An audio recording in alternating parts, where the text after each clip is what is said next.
Oke, kembali lagi bersama saya di Movie Land. Kali ini saya ada informasi yang sangat menarik sekali untuk kita bahas bersama, pemirsa, atau untuk kita bahas bersama, di mana Pak Fahri Hamzah itu menanggapi pemecatan Pak Jokowi yang dilakukan oleh PDIP, pemirsa.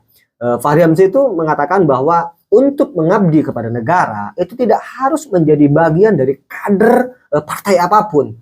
Dan kemudian ketika ada partai yang terang-terangan ikut campur dalam kebijakan seorang pemimpin, kata Fahri Hamzah, maka disitulah letak kerusakan dan ketidaksehatan pada partai tersebut. Nah, Fahri itu dengan tegasnya mengatakan bahwa partai itu cuma hanya bagian dari kendaraan peserta pemilu atau pilkada. Selebihnya tidak boleh ikut campur lagi dalam kebijakan pemimpinnya yang diusung. Ini kacau, kata Fahri Hamzah, kacau. Terbukti memang waktu Piala Dunia U20 yang mana Jokowi itu ingin jadi tuan rumah ya di Piala Dunia tersebut, tapi malah digagalkan oleh partainya sendiri, yaitu PDIP. Dan kalau kita menganalisa pernyataan dari beberapa kader PDIP, berpisahnya Jokowi dengan PDIP itu cuma dikarenakan ketidaksejalanan antara PDIP dan Jokowi. Bukan masalah kepentingan negara atau bukan masalah kebijakan yang menguntungkan kepada rakyat, tetapi masalah kebijakan kepentingan dari partai tersebut. Ya, ini supaya masyarakat tahu sebenarnya, biar masyarakat itu tidak gampang terprovokasi dengan provokator-provokator yang selalu dilontarkan oleh beberapa kader PDIP ya, seperti Sitorus ya kan, atau Hasto dan teman-temannya. Ya, biar masyarakat itu pun juga tahu bahwa perpisahan Jokowi dengan PDIP itu bukan karena tentang masalah kemaslahatan umat, tetapi masalah kemaslahatan organisasinya saja. Kan begitu. Dan mari kita simak terlebih dahulu pemirsa terkait dengan pernyataan yang sangat berkualitas dari Pak Fahri Hamzah, dan mari kita simak terlebih dulu pemirsa. Orang punya hidupnya sendiri. Orang tidak selamanya jadi orang partai kok. Orang bisa punya kehidupan lain yang pilihannya begitu banyak, termasuk mengabdi di dalam negara. Masa gara-gara partai politik pengabdian kita kemudian nggak bisa kemana-mana? Stop itu bukan cara berpikir demokrasi, itu berpikirnya partai komunis. Nah, ini yang menurut kita mesti kita perbaiki dari sekarang gitu loh, sehingga kata-kata dibesarkan, dikasih nggak ada lagi yang begitu-begitu. Coba kita renungkan deh, di negara-negara demokrasi yang maju itu bang, nggak ada ketua umum partai yang dikenal bang, nggak dikenal memang. Kerjanya tuh di dapur, sistem fundraising, kemudian kaderisasi, nulis buku, bikin training, ya kan? Promosi anak supaya misalnya pergi kursus ke negara demokrasi yang matang, ikut training di Eropa, belajar sistem kepartian di mana. Sebagai calon pemimpin bangsa, bang, dia di dapur aja. Politik ini dia nggak urus, bang, karena yang urus politik ini adalah orang yang dipilih rakyat. Kita ini repotnya adalah politik kita sangat dipengaruhi oleh orang yang nggak dipilih rakyat. Sebenarnya itu nggak boleh, bang. Itu timpang itu dalam negara demokrasi. Nah, tolong yang begini kita mulai introspeksi lah. Sistemnya kita perbaiki, bang. Tukang masak, tukang dapur, menyajikan makanan juga kan. Itu dia, kadang-kadang ikut nyicip juga.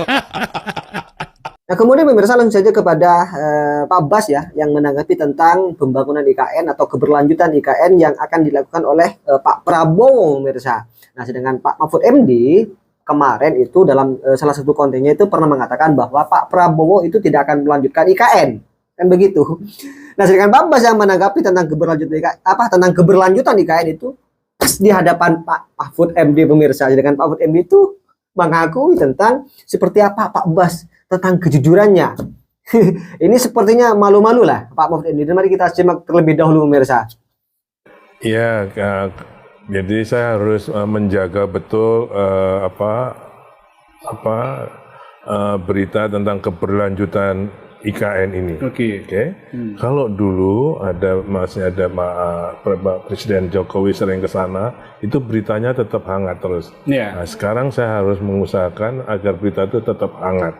Oke, jadi itu strategi untuk maintaining orang Iya, karena selain ada akun resminya IKN, saya disarankan untuk membuat itu dengan mungkin dengan tadi hidayah saya sebagai daring tadi bisa untuk mengangkat juga citranya IKN. Apalagi sekarang kan ada 5 strong statement dari pemerintah. Pak Presiden Prabowo sudah menyampaikan di G20, we are forced to move the capital city because of climate change. Itu kalimatnya beliau. di TV saya lihat di running text. Kemudian adanya Undang-Undang Nomor 151 tahun 2024 yang mengubah DKI menjadi DKJ. Nah, sekarang I-nya di mana? Ya pasti di sana kan? Iya. Kemudian Istiqlal sebagai masjid negara sudah tidak menjadi masjid negara. Masjid negaranya di mana? Di IKN. Di IKN. Ya. Bapak Menteri PU menyampaikan bahwa Pak Presiden akan berkantor 17 Agustus 2008. Kemudian saya waktu ditunjuk sebagai kepala dan dilantik, Presiden perintah betul, lanjutkan, percepat. Nah, jadi 5 ini sebetulnya sudah dapat meyakinkan. Tadi sore saya ketemu dengan forum forum komunikasi investor IKN. Oke. Ya, kita jelaskan semua. Jadi sekarang alhamdulillah antusiasme para investor masih tetap tinggi. Investor dalam negeri atau luar negeri, Pak? Dalam dan luar negeri. Dalam dan luar negeri. Walaupun luar negeri masih 1, 2, 3. Ya, tapi masih pada bulan Januari ini Menteri PU sudah mengusulkan pada Bapak Presiden Prabowo untuk berkenan meresmikan beberapa prasarana yang dibangun oleh Kementerian PU. Kemudian kami mengusulkan pada Pak Presiden untuk groundbreaking.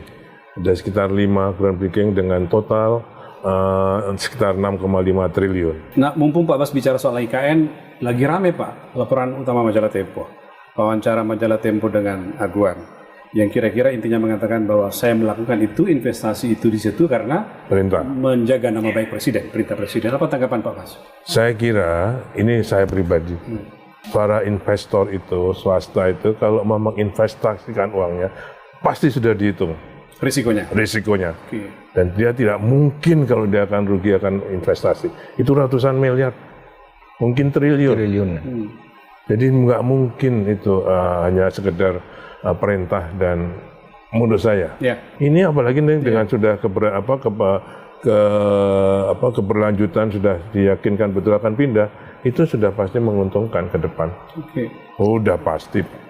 Ya. Lanjut ke media darling, ke Pak Mahfud. Pak Mahfud juga begitu Pak, seperti Pak Bas tadi sudah mulai dalam rangka IKN lantas, rupanya itu strategi ya Pak, supaya mulai memunculkan di media sosial orang citra tentang IKN. Kalau Pak Mahfud, kan Pak Mahfud aktif sekali, ya aktif sekali dan sudah lama sekali. Bos ini sudah 1 jam, boleh minum kan? Monggo Pak, monggo Saya Pak. kira ini furniture, bukan ya? Ini bukan ini properti Pak. Ini pertanyaan netizen Pak. Ini maaf kalau saya tanyakan. Kalau saya tadi waktu diminta oleh Pak Prabowo untuk menyelesaikan yudikatif dan legislatif, mungkin itu.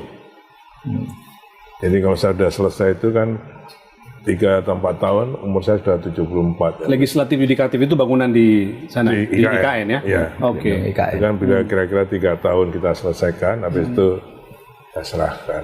Istana sudah pasti Pak ya, selesai 3 tahun ya. Kalau istana sudah selesai, Sudah Pak. selesai ya? Sudah selesai. Tinggal Berarti tinggal yudikatif, legislatif, yudikatif. MK, MA, KY, BPK, KY. BPK, terus ini DPR, MPR, DPD selesai dengan huniannya. Mungkin saat itu saya. Oke, berpikir untuk mulai Ya. istirahat. Kalau anak-anak istri saya bilang, Pak, ada waktunya sekarang. Saya bilang, no, ini kalau dapat Rampungkan dulu ini, perintah dapat amanah ini. perintah ini. Oke? Akhirnya mereka bisa nerima itu. Pak Mahfud? Ya kalau saya pensiun ya tidak merasa kehilangan apa-apa karena saya merasa tetap kembali di tugas semula. Saya dulu kan gini, cita-cita saya itu macam-macam lah. Waktu kecil ingin jadi guru agama, sesudah SMP SMA ingin jadi pegawai Kementerian Agama di bidang kepaniteraan, sesudah itu ingin jadi hakim, sudah itu ingin jadi dosen itu. Nah saya sebagai dosen tuh sudah cita-cita terbaik dan saya sudah guru besar.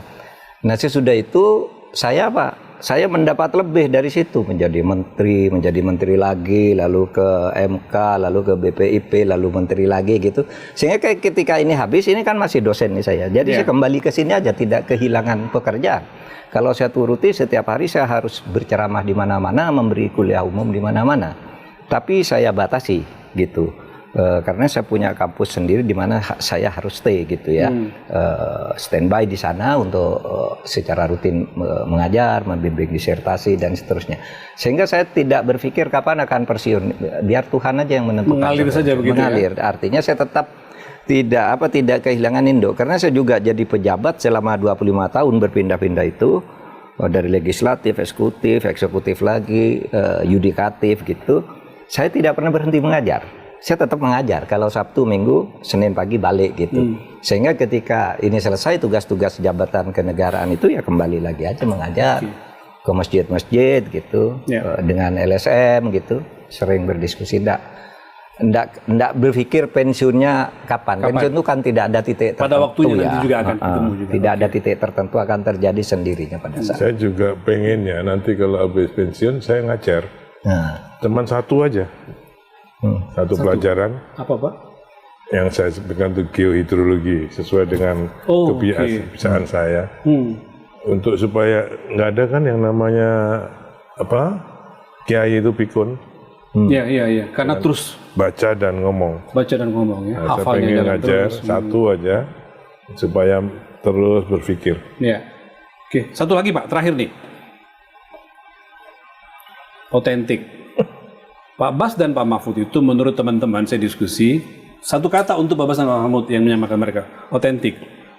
Orang yang selalu aslinya apa adanya. Jadi Pak Bas, Pak Mahfud, kapanpun, dimanapun, di posisi sepenting apapun, ya itulah Basuki dan Mahfud yang tidak berubah. Insya Allah. Apa yang membuat seperti itu? Ada nilai yang melandasi atau apa Pak Bas? Pak Mahfud dulu lagi deh. Ya saya tidak merencanakan ya otentisitas itu agar saya terlihat otentik gitu. Tapi rasanya ya sudah seperti itu. Ada orang mengatakan gini loh, Pak Mahfud tuh menteri kok miskin sendiri toh katanya. Loh saya merasa sangat kaya loh jadi menteri. Iya loh. Saya punya mobil, punya rumah, ke kantor dijemput kan sudah kaya kan. Maksudnya dibandingkan dengan menteri-menteri lain kan itu Pak? Lah, makanya saya katakan dia enggak, saya merasa sudah sangat kaya. Apa mau kemana-mana bisa bayari kalau ada sekolah anak perlu bayaran meskipun mereka dapat beasiswa perlu tambahan gitu ya saya punya uang gitu. Jadi saya merasa justru menjadi menteri itu bukan miskin seperti dikatakan Pak Mahfud kasihan tuh ya menteri kok cuma begitu gitu. Saya sudah merasa sangat kaya tuh. Punya mobil, istri punya mobil gitu. Tapi saya memang menjaga untuk tidak terlalu glamor ya, tidak terlalu flexing. Bahkan istri saya bilang nggak boleh ngikuti kegiatan-kegiatan yang terlalu aktif ikut memperdebatkan persoalan-persoalan pemerintahan. Kamu di rumah saja gitu. Sehingga sering nggak ngerti dia urusan-urusan perkembangan politik. Ya pengajian saja kemana-mana, ikut pengajian di kampung gitu. Kalau ke luar negeri nih Pak Bas, ke luar negeri kan. Pejabat tinggi kan di sana kedubesnya menyiapkan acara shopping ya. Mewah itu. Nah istri saya enggak masuk ke toko itu. Sudah disiapkan, sudah diantar. Maksudnya ke pinggir-pinggir jalan tuh beli. Apa itu gantungan kunci, apa souvenirnya nanti dikirimkan ponaan kirimkan. Cuma gitu aja. Sehingga enggak bagi saya ya itulah dan itu sudah sangat cukup bagi saya. Jadi apa adanya, otentik tuh ya seperti itu. Saya tidak harus berubah karena jabatan. Karena jabatan. Ya. Pak Bas, soal otentisitas? Saya kira hampir sama dengan beliau. Makanya istri beliau itu Ibu Mahfud kalau pergi bareng dengan Oase pasti gandengannya sama istri saya. Maju. Oh. Dibilang adiknya, itu usaha adiknya. Masing-masing istri juga bestie juga berarti ya?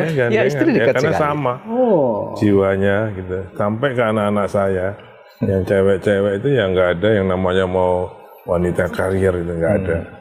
Mungkin terlalu yang flexing gitu. kodok gitu. Kodok Bapak. Tapi itu keluarga saya begitu. Saya bersyukur punya anak yang nggak ada membuat masalah dari sekolah, kerja sampai sekarang. Ya begini nih, kami nih, atau nggak tahu apa namanya otentik itu. Ya. Satu lagi Pak yang dari diskusi sama teman-teman dan kalau kita baca ya referensi, Pak Basuki dan Pak Mahfud itu dikenal orang yang sederhana, cerdas, berotak encer lah, bekerja keras dan berotak encer. Pak Bas itu kan masuk Fakultas Teknik UGM tahun 1973, keluar dengan mahasiswa tercepat di angkatannya, jadi PNS, lalu belajar ke saya Mas, Saya kan anak keempat dari 8, anak tentara, pamen saya. Pak Mahfud anak keempat dari 7 bersaudara. Iya, Pak iya. Bas 4 dari 8. Oke. Ya, seorang pamen kan. Cita-cita saya cuma sekolah ke luar negeri. Jadi sebenarnya kalau begitu saya sekolah di Colorado itu sudah tercapai, sudah saya. cita-cita. Iya. Jadi, Master dan doktor lagi Pak ya? iya, Langsung jadi ya? kalau jadi pejabat itu sudah bonus saja. Sudah bonus ya. Tapi cita-citanya saya main sekolah luar negeri untuk membanggakan kedua orang tua saya.